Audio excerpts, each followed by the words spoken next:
2,500 casualties in the first 15 minutes.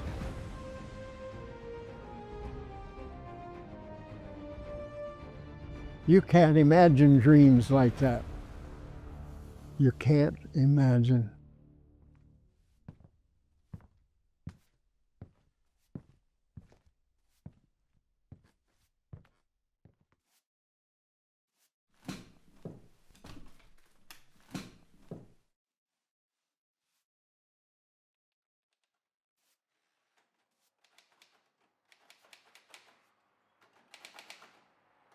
The year is 1944.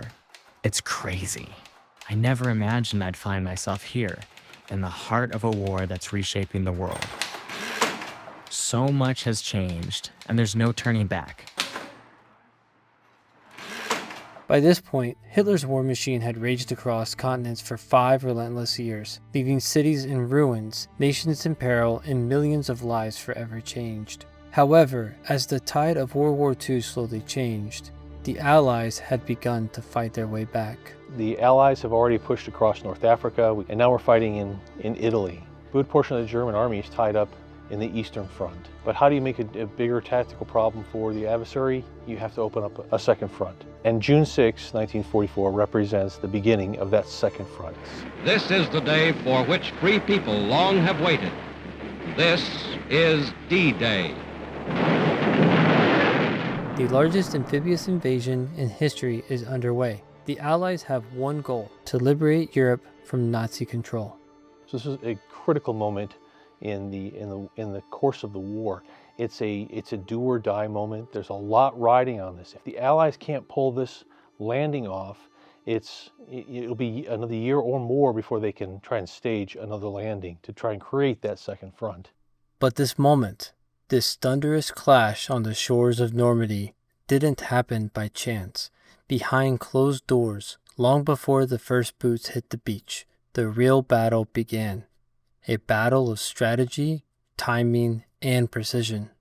At the planning table sat an unlikely unit. Many people don't know that 5th Corps was the first headquarters to start the planning for D-Day, for the landings.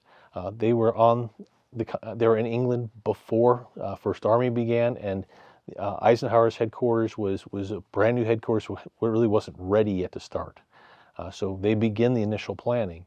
At the heart of 5th Corps' role in D-Day was not just its position on the battlefield, but the leadership guiding it. And that leadership came from a quiet, steady hand. Not a household name, not a West Point graduate, but a soldier, scholar, who had already shaped the war from behind a desk and was now called to lead from the front. His name was General Leonard T. Gerow. So General Gerow knew what he was facing. He came out of the War Plans Division in the Pentagon. He went there in 1940, so he was part of original war plans and both for the Pacific and for Europe. He went and took over the 29th Infantry Division, which was one of the 2 divisions that fought underneath 5th Corps and stormed the beaches at Omaha Beach. He knew what he was getting into. Like any battlefield leader, Gerow has his, detractors. There are people who have good things and negative things to say. But General Gerow had a habit of being at the point of friction and understanding, being able to visualize the battlefield and being able to apply the right assets at the right time. With General Gerow and staff from 5th Corps at the planning table, details outlining Operation Neptune could commence. Operation Neptune, the code name for the amphibious assault phase of Operation Overlord. This operation involves intricate coordination of naval, air, and land forces, aiming to establish a foothold in Normandy and break through Hitler's Atlantic Wall. Within this monumental effort, Omaha Beach played a pivotal role, positioned at the western end of the main landing areas. It was crucial for establishing a sustainable supply line for the Allied advance. For Omaha Beach specifically, each of the landing beaches has a purpose. This is the western end of the main landing areas. And then there's, of course, Utah Beach, which the purpose for that is to cut across the Costanza Peninsula and then ultimately seize the ports at Cherbourg. But for Omaha Beach, it's one of two planned artificial harbors that will sustain the Allied efforts until ports can be secured to sustain the Allied force.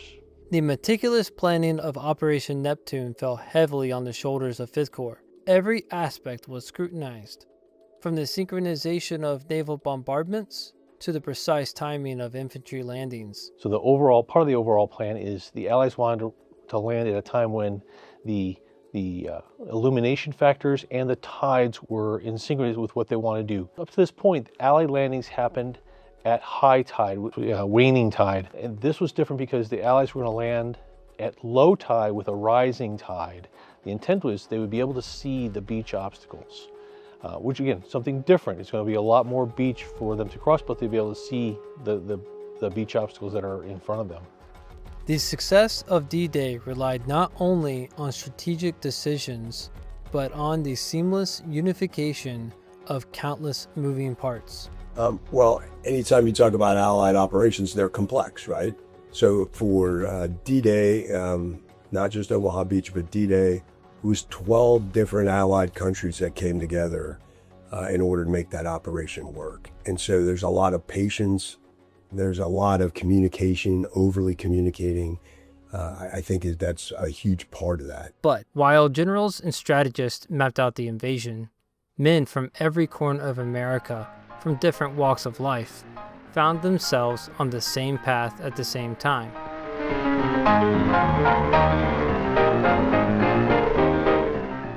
Fresh-faced students, factory workers, and farmhands stood shoulder to shoulder, embarking on a journey that little did they know would change the course of history.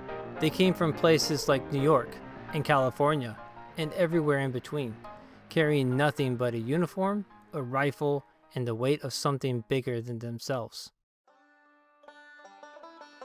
Among them was Jake Larson, a farm boy from the small town of Owatonna, Minnesota. It was a time of jukeboxes in corner cafes, double features on Saturday nights, and baseball on the radio every Sunday afternoon. Life on the farm was plain, hard work. Every morning started at 6 a.m. with hot cocoa, then straight to chores. We milked 30 cows by hand, fed the cattle, and cleaned the stalls. That's how we started and ended each day. At school, Jake picked up a skill that few young men bothered with: typing. It wasn't tough, it wasn't glamorous, but it came easy to him. And years later, that small decision would change his life. I only took the class because I could take another elective. I fell right into it. I could type 50 words a minute. Never thought I'd actually use it or that this simple skill would save my life. In 1938, Jake was just 15 years old, too young to drive, too young to vote. But that didn't stop him from making one of the most impactful decisions of his life. With his cousin Chick by his side, Jake walked into the local National Guard recruiting office and claimed to be 18. I said, "Sir, we'd like to join the National Guard." And I'm looking at him, 18, I'm thinking, yes, 18. He says, what year were you born? Whoa, wait a minute here. I was born in 1922, but I had to lose 3 years from that. So, 1919, sir. He says, sign right here. No questions asked. He was in. He joined the Minnesota National Guard as an infantryman with the 135th Infantry Regiment, 34th Infantry Division, the Red Bulls. Jake Larson is a very interesting case because he actually has a very rare skill at the time. He can type, which for a man is very unusual. Again, it's often considered a woman's thing to type, secretaries. But Jake could type. He had enlisted in the National Guard and had worked his way up. But again, he was discovered that he could type, so he's put in the core planning element. It's crazy, and I'm coming from an infantry company and going into Corps, 5th Corps. They never get anybody from an infantry company. Jake's rare skill with the typewriter quickly set him apart. Instead of remaining just another soldier on the front lines, he found himself in the heart of 5th Corps' planning team, working on the G3 staff. Jake Larson served as basically as an operations sergeant in the 5th Corps G3. So as a member of the G3, he was privy to all the war plans. Every person that landed on Omaha Beach on D-Day came through these fingers. Jake Larson would have seen every TO as they're doing that planning. So he would, what we kind of also call today a tip fit, a force flow. He would have seen that force flow. He would have been part of that planning, but he would not have done it alone. He would have had, the officers and other soldiers of the operations center and other planners and other headquarters above and below would have had a word in all the overall plans. But he would have seen and handled every one of those plans and every one of the TO, the organization of every one of those units. That's how he found himself handling some of the most classified information in the entire operation. I was rated top secret bigot. I was entitled to anything that was secret. For months, Jake's world was one of paper, names, numbers, unit placements, and even landing times. It was quiet work, methodical. Every keystroke meant something, even if he didn't know what it was. But no matter how many pages were typed or how carefully the plans were laid out, there was no preparing for the moment the operation became real. While we were still on the command ship, all hell broke loose.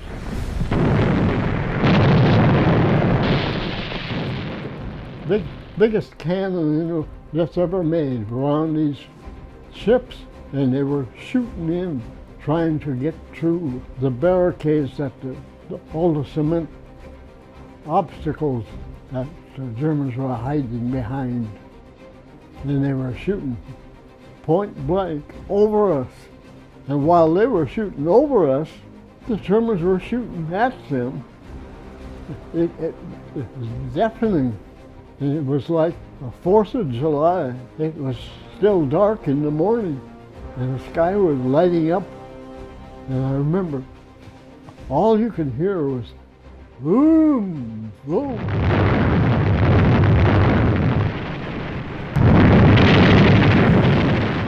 Jake's role had always been clear: stay focused, follow orders, and keep the documents moving. He typed the assignments that would send others into the fight.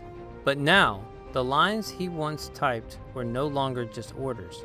They were reality. He wasn't watching from the sidelines anymore. He was being called forward. He set the typewriter aside and slung his rifle over his shoulder. I'm calling down that rope net, 74 pounds of gear on me, and watching that boat try to get as close as it can.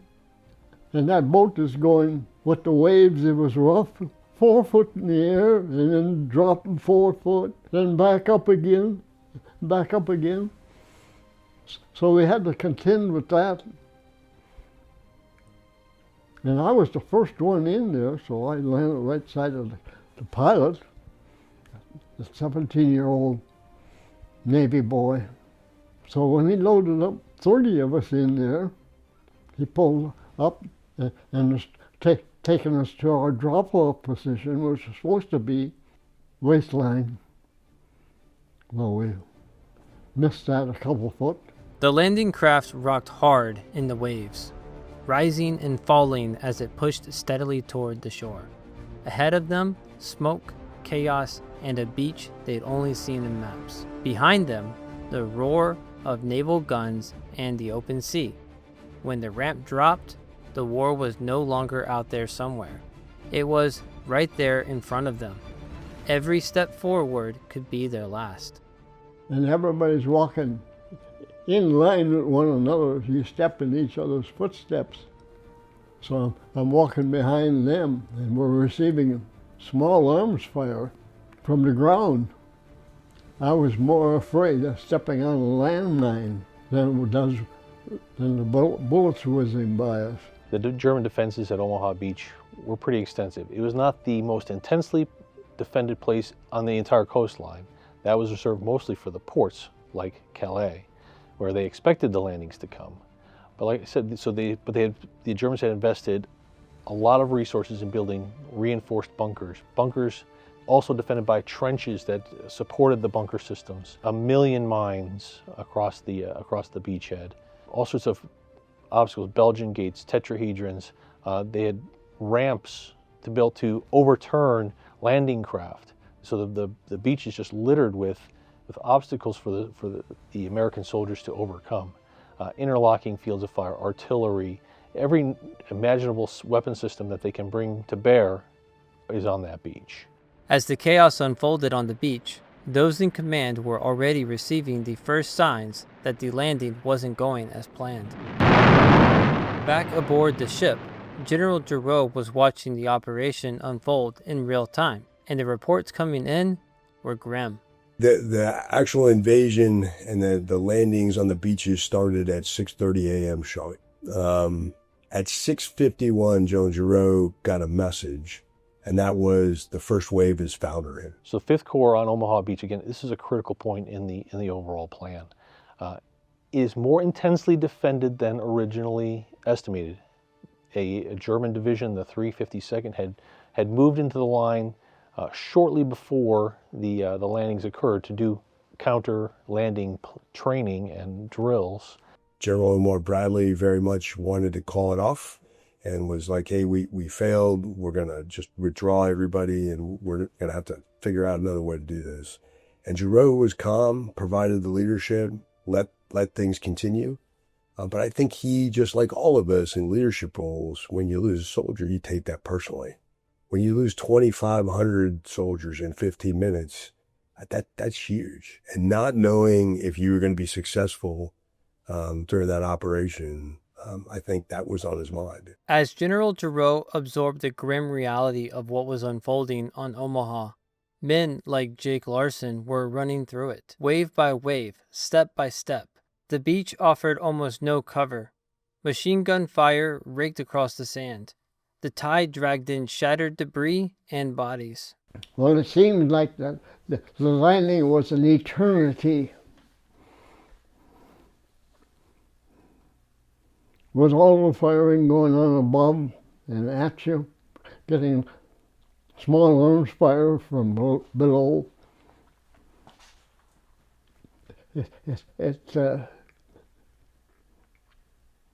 I can't describe it any worse than that. And people say, were you scared? I was scared of stepping on a landmine. And that's what I was trying to prevent. Jake had made it off the boat, but barely. He pushed forward, inching his way through the sand under fire, searching for any cover that might keep him alive. I had 2 MG-42 machine guns on opposite sides of the cliffs, had me pinned. I got behind a rock burrow there, about 6-7 inches tall, and that protected me. I dug out a cigarette, put it in my mouth. Man, my matches were wet. I sensed the guy to my left. I said, hey, buddy, have you got a match? I got no answer.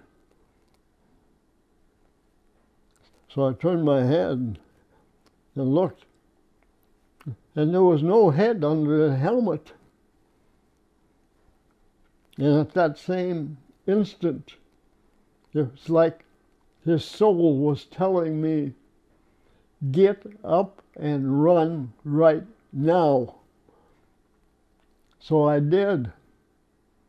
And I no sooner started running than those 2 machine guns started shooting again. They must have stopped to change barrels or put in more ammunition. I don't know, but they couldn't catch up with me, or they couldn't hit me. I was 5'7" at that time. I weighed 120 pounds. And I said, thank God The Germans aren't good at shooting at toothpicks. I've stood on the top of the ridge at Colville, where the 1st Infantry Division monument. If you ever stand up there at low tide, you'll wonder, how did any soldier get off this beach alive?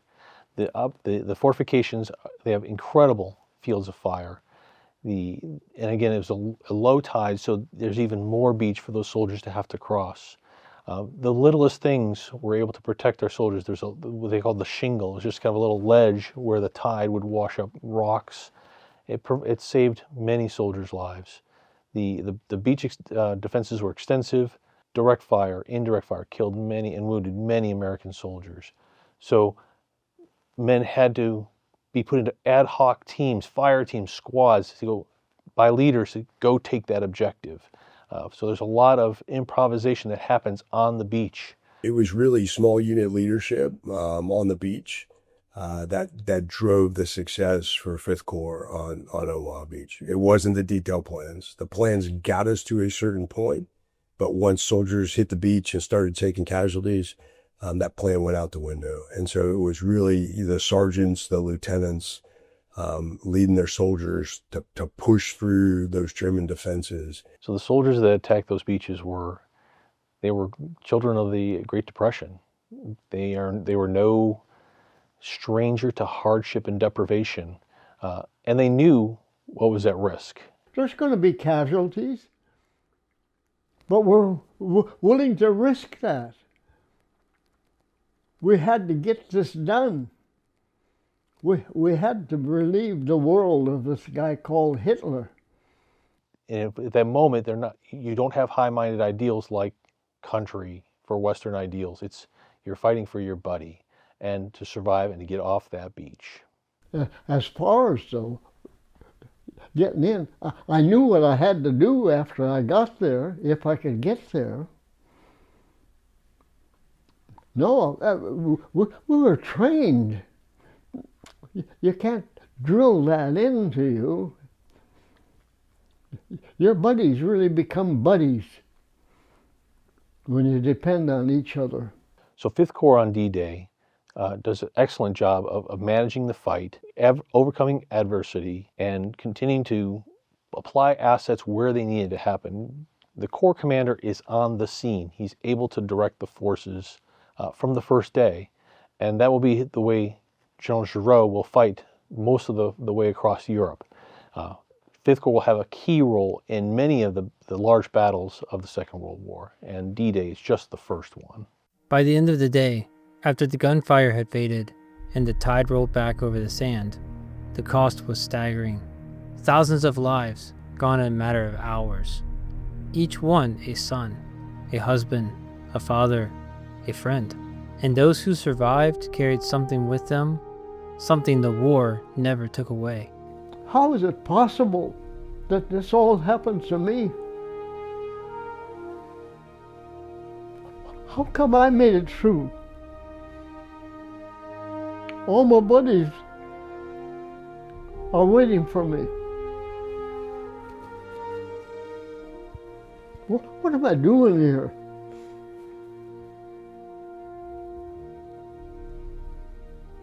"81 years later, the coastline of Normandy still holds the weight of that day." When you look out at those crosses out there at the American National Cemetery, there's 10,000 different markers out there. And just think about the huge sacrifice. Those are brothers, those are sons, those are husbands that didn't come home. And they were fighting for something they believed in, and that was freedom, and that everybody should have the right to be free. And I think we just need to remember that. Concrete bunkers cling to the cliffs, worn and weathered, but unmoved, like silent witnesses to what unfolded here. The waves still crash against the shore, steady, unchanging, just like they did that morning. But now, they meet the coastline shaped by sacrifice and marked by memory. And as time carries us forward, the duty to remember and to preserve only grows heavier. So as an Army historian, we're always looking to try and capture our Army story. And that includes the oral interviews of soldiers like Jake Larson. It's not just the stories of the senior leaders. They're interesting, but we also need to capture the story of the soldiers. They have significant impact on the battlefield. And Jake Larson's an excellent example where this story of one soldier who has an incredible story to tell, who helps plan the D-Day landings with 5th Corps, and then will land on D-Day. And then, oh, by the way, will also participate in the Battle of the Bulge later. An incredible story from Minnesota all the way to the Ardennes, and it's a pretty incredible story. The mission that began on the beaches of Normandy didn't end with the war. It shaped the alliances we still rely on today, and it set the foundation for the fight we continue. Not with invasion, but with presence, partnership, and deterrence. What started then still matters now. We're 5th Corps here now to assure our NATO allies and to deter Russian aggression. You know, we were born in 1918 to liberate Europe and restore freedom and democracy in Europe. We came back in World War II to do the same thing, and we're here now to preserve it and ensure that, you know, our European partners and allies enjoy those freedoms and liberties that we have and that democracy has. Today, 5th Corps stands ready on NATO's eastern flank. From the Baltics to the Black Sea, shoulder to shoulder with our allies and partners. We are where we need to be because of those who came before us. As the United States Army marks 250 years of service, we carry that legacy forward, not as a memory, but as a mission.